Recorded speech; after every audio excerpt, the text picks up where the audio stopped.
അമൃത്സർ എയർപോർട്ടിക്കല്ലേ. ഞങ്ങൾ കാലിക്കറ്റ് എയർപോർട്ടിക്ക് നേരമല്ല പോണേ, ഡൽഹി വഴിയാണ് പോണേ. അപ്പം നമ്മൾ ഡൽഹിയിൽ കുറച്ച് നേരം കറങ്ങി. എയർപോർട്ട് ഭയങ്കര ചെറുതാണ്. അതെ കേട്ടോ, ഞങ്ങളിപ്പോൾ അമൃത്സർ എയർപോർട്ടിലാണ്. ഇനി ഞങ്ങൾ ഡൽഹി വഴിയാണ് പോകുന്നത്. 6 മണിക്കൂർ എനിക്ക് ഡൽഹിയിൽ ലേ ഓവറുണ്ട്. ഈ സമയത്തിനുള്ളിൽ ഡൽഹിയിൽ എവിടെയൊക്കെ നമുക്ക് കറങ്ങാം എന്നുള്ളതാണ് ഈ വീഡിയോ. അമൃത്സറിന് ഡൽഹി എയർപോർട്ടിൽ എത്തിക്കാം. 1 മണിക്കൂറാണ് യാത്ര. റെൻ്റൽസ് കൊടുക്കട്ടെ. അപ്പോൾ നമ്മൾ 5 മണിക്കൂർ.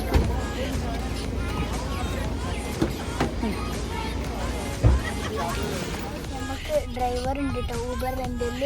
ഉള്ള പേര് സൽമാൻ. അപ്പോൾ നമ്മൾ സൽമാൻ ഖാൻ വിളിച്ചു.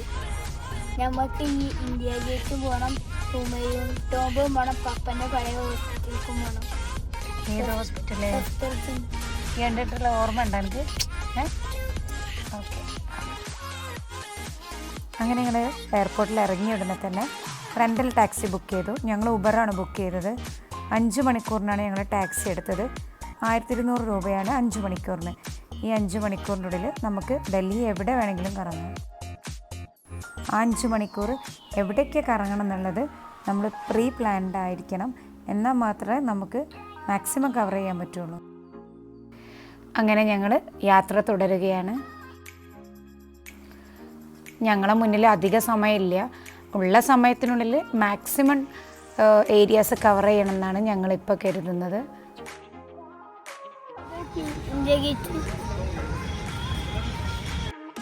1931 ഇത് നിർമ്മിക്കപ്പെട്ടത്. ഇത് ഡൽഹിയുടെ ഹൃദയഭാഗത്താണ് സ്ഥിതി ചെയ്യുന്നത്. 1-ാം ലോക മഹായുദ്ധത്തിലും അഫ്ഗാൻ യുദ്ധത്തിലും മരിച്ച ബ്രിട്ടീഷ് ഇന്ത്യൻ ആർമിയിലെ സൈനികരുടെ ഓർമ്മയ്ക്കാണ് ഇത് നിർമ്മിച്ചിട്ടുള്ളത്. ഇതിൻ്റെ അടുത്തുള്ള മെട്രോ സ്റ്റേഷൻ യെല്ലോ ലൈനിലെ സെൻട്രൽ സെക്രട്ടേറിയറ്റാണ്. അവിടുന്ന് നടക്കാനേ ഉള്ളൂ. പാനിപൂരിയും ഭേൽപൂരിയൊക്കെ ഒന്ന് കഴിച്ചാലോ? എന്തൊക്കെ പറഞ്ഞാലും ഇതിങ്ങനെ കഴിക്കുന്നത് ഒരു പ്രത്യേക രസം. ഇവിടെ ഏറ്റവും വന്നിട്ട് പാനിപൂരിയും ഭേൽപൂരിയൊക്കെ കഴിക്കാതെ എങ്ങനെ പോവുക അല്ലേ ഗൈസ്? നമുക്കൊന്ന് ട്രൈ ചെയ്ത് നോക്കാം. തനു, എങ്ങനെയുണ്ട് കഴിച്ചിട്ട്? ടേസ്റ്റ് ഉണ്ടോ? അവിടെ മെയിൻ ഷോപ്പിങ്ങും ഫുഡൊക്കെയാണ്.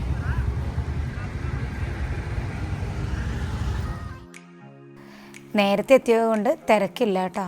നമ്മൾ ഹൽദിറാംസിലാട്ടോ സ്വീറ്റ്സ് ഒക്കെ ഉള്ള സ്ഥലത്ത് കുറേ സ്വീറ്റ്സ് ഉണ്ട്. എൻ്റെ ഫേവറേറ്റ് കാജു കട്ട്ലി.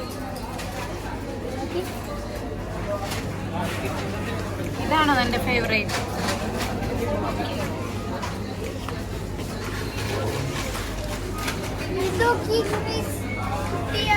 ഞങ്ങൾ രാവിലത്തെ ബ്രേക്ക്ഫാസ്റ്റ് കഴിച്ചിട്ടില്ല. അപ്പോൾ നമുക്ക് എന്ത് ചെയ്യാം, ബ്രേക്ക്ഫാസ്റ്റ് ഓർഡർ ചെയ്യാം. അമേരിക്കൻ ഫുട്ബോളർമാരുണ്ട്, ഇങ്ങനെ പിടിച്ചിങ്ങനെ വരില്ലേ, ആ ഷേപ്പ് തന്നെ. ഞങ്ങൾ അടുത്ത ഡെസ്റ്റിനേഷന് ഹുമയൂൺ ടോംബിലോട്ടാണ്. നമ്മൾ അടുത്ത ഹുമയൂൺ ടോംബ് കേട്ടോ. ടിക്കറ്റിന് മ്യൂസിയം ഉള്ളതുകൊണ്ട് മ്യൂസിയം ഇല്ലാത്തതുകൊണ്ട് നമ്മൾ മ്യൂസിയം ഇല്ലാത്തേക്കാ.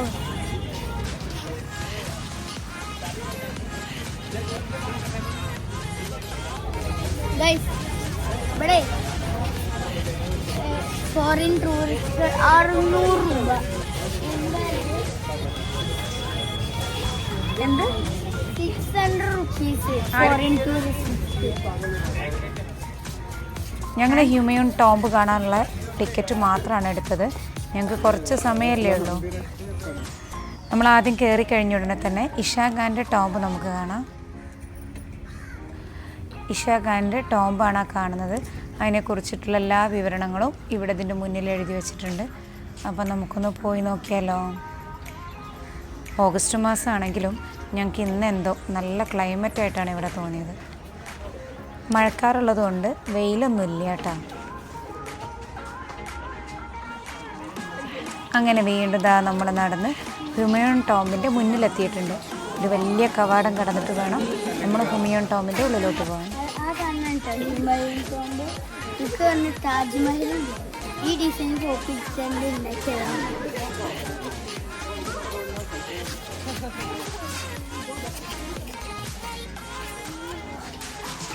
അവനിത് കണ്ടപ്പോഴേ പറയുന്നത് എന്താണെന്നറിയാം, താജ്മഹൽ ഇതിൻ്റെ ഡിസൈൻ കോപ്പി അടിച്ചുണ്ടാക്കിയതാണ്. ചുവന്ന കല്ലും വെളുത്ത മാർബിളും കൊണ്ടാണ് ഹുമയൂൺ ടോംബ് ഉണ്ടാക്കിയിട്ടുള്ളതെങ്കിൽ നമ്മുടെ താജ്മഹൽ ഉണ്ടാക്കിയത് വൈറ്റ് മാർബിൾ കൊണ്ടാണെന്നുള്ളൂ. ഹുമയൂണിൻ്റെ മരണശേഷം അദ്ദേഹത്തിൻ്റെ വിധവയായ ഭാര്യ ഹമീദ ബീഗമാണ് ഇത് നിർമ്മിച്ചത്. ഹുമയൂണിൻ്റെ കല്ലറയ്ക്ക് പുറമെ ഇവിടെ ഒട്ടനവധി കല്ലറകളും നമസ്കാര പള്ളികളും ഒക്കെ ഉണ്ട്. അപ്പോൾ ഞങ്ങൾ ഇതെല്ലാം ചുറ്റി നടന്ന് കണ്ട് അടുത്ത ഡെസ്റ്റിനേഷനിലേക്ക് പോകാനുള്ള തയ്യാറെടുപ്പാണ്.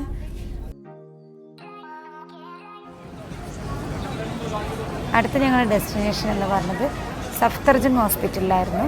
എയിംസിൻ്റെ നേരെ ഓപ്പോസിറ്റാണ് സഫ്ദർജംഗ് ഹോസ്പിറ്റലുള്ളത്. എൻ്റെ പപ്പ PG ചെയ്തിരുന്നത് അവിടെയായിരുന്നു. അടുത്ത ഞങ്ങളുടെ ഡെസ്റ്റിനേഷൻ ഞങ്ങൾ ഡൽഹിയിൽ നിന്നപ്പോൾ ഞങ്ങൾ താമസിച്ചിരുന്ന ഹൗസ് ഓണറുടെ വീട്ടിലോട്ടും ഞങ്ങൾ താമസിച്ചിരുന്ന ഏരിയയിലോട്ടും പോകലാണ്. ഞങ്ങൾ 10 വർഷത്തിന് ശേഷമാണ് അവിടെ ചെന്നത്. സർപ്രൈസ് വിസിറ്റായിരുന്നു. അങ്ങനെ ഞങ്ങൾ കുറച്ച് നേരം അവിടെ ഇരുന്ന് ഞങ്ങൾ തിരികെ പോന്നു. പോരുമ്പോൾ മോന് കൊടുത്തൊരു ഗിഫ്റ്റായിരുന്നു അവർ, കുറേ ചോക്ലേറ്റുകളും ബിസ്ക്കറ്റുകളൊക്കെ. അങ്ങനെ ഞങ്ങൾ കറക്കമൊക്കെ കഴിഞ്ഞ് എയർപോർട്ടിൽ തിരിച്ചെത്തി. ഇനി ഞങ്ങൾ നാട്ടിലോട്ട് പോവാണ്.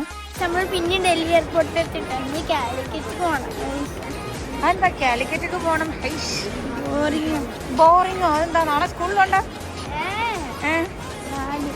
കാലിക്കറ്റ് ബോറിങ്ങോ? ഡൽഹി എയർപോർട്ടിലോട്ട് അപ്പോൾ നമ്മൾ ലോഞ്ചിൻ്റെ ഉള്ളിലാണ് എംകാം വന്നത്. ഇനി നമുക്ക് 5:30 ഇവിടെ ഇറങ്ങണം, എന്നാലേ ഫ്ലൈറ്റ് നേരത്തെ എത്താൻ പറ്റുള്ളൂ. ഇഷ്ടമുണ്ടെങ്കിൽ ഈ വീഡിയോ ഫുൾ ലൈക്ക് സബ്സ്ക്രൈബ് ഒക്കെ ചെയ്യണം.